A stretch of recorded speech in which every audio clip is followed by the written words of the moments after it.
Hi, I'm Nate Church with Daily Universe Sports here in Cortina, Italy. I'm also with Caleb Furnell, member of the U.S. men's bobsled team. Caleb, how you doing? Doing good. How are you? Doing well. So you're here in Cortina. It's the dream. What's been your favorite part so far? I love the village so far. It's fun to be in and around all the other athletes from all these different countries. So that's been my favorite part. And I've heard a lot about the food at the Olympic Village. Can you tell me a little bit more about that? Listen, I'll say that Cortina Village does not get the same food that Milan Village gets. Food.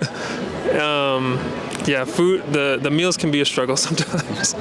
That's all I'll say. Have you found anywhere in town that you guys like, or have you not had a chance to eat? I have not eaten in town yet. I have not I don't even know. Yeah, I haven't explored much. So you're out here. It's beautiful. It's great. You mentioned you've met a lot of other athletes from different countries. Do you have any favorites so far? Oh yeah, the Dutch bobsled team is my favorite by far. They're so fun. Have you guys met up at practice or just around the village? Yeah, I mean we'll see them at almost every meal, and then we'll say hi in passing. So, and once we're at the track, I mean everyone's very close. It's there's not a lot of space to operate, but on top of each other. And speaking of the track, this is a newer track. The Cortina track is. How have you liked it so far? What's difficult? What are you excited about? Yeah, I like the track. As a brakeman, it's very smooth and very easy on my body, which is great. Not all tracks are like that. The top section is very tricky from what I hear from the pilots. And so it's kind of a matter of who can nail the first 5 corners and then see what happens from there.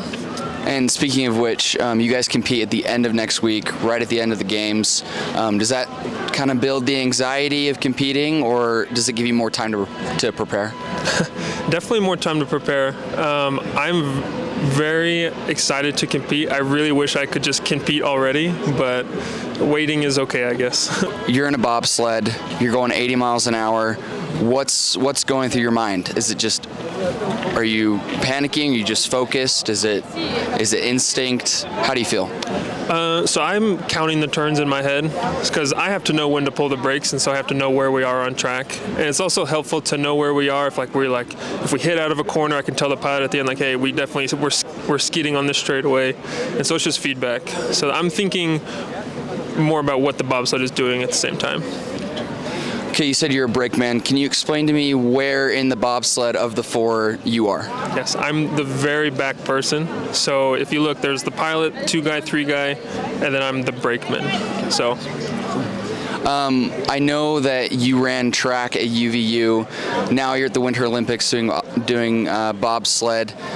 Walk me through that transition and how you got from track to bobsled. Yeah, it's a funny story. I've told this a few times, but it's so funny every time. I had just graduated from college, and then a couple months later, the head bobsled coach had gone to the UVU track coaches and been like, hey, we have this combine coming up. And my friend who was volunteer coaching at the time told me about it. This was the day before the combine. And so he's like, hey, we got to go try this combine. I want to race you in the 40. And I was like, okay.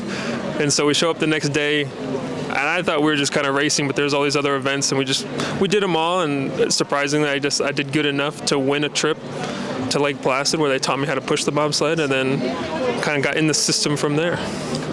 Very cool. And then you took 4th in the individual push championships, and then you made the World Cup team. And you've only been doing this for less than 2 years. What is it about you that you think makes you so versatile as an athlete? Yeah, man, I was actually just thinking about this the other day. I mean, obviously, coming from track, I have a strong foundation in power and speed. And so transitioning to bobsled, I didn't necessarily need to change myself too much in that way. But what I really needed to do was translate my technique so that I'm using my power the right way. And I was blessed in Utah that we have a push track that I can go to. And so all summer I was just grinding the push track with the head coach. And so I was able to get a lot more reps than anybody else could have in the same time frame. I know at the World Cup, you guys had an incident where not everybody made it into the sled. Do you think that going into the Olympics, is that kind of fuel the fire, or is that something you're concerned about? No, I mean, that is water under the bridge at this point. I'm not too worried about it. I mean, it was it was unfortunate the way it worked out anyway, but we're going to be back in our original crew for the games, and so I think we'll be all right. And you're wearing the U.S. flag on your chest, on your suit. What's it like representing your country? What does that mean to you?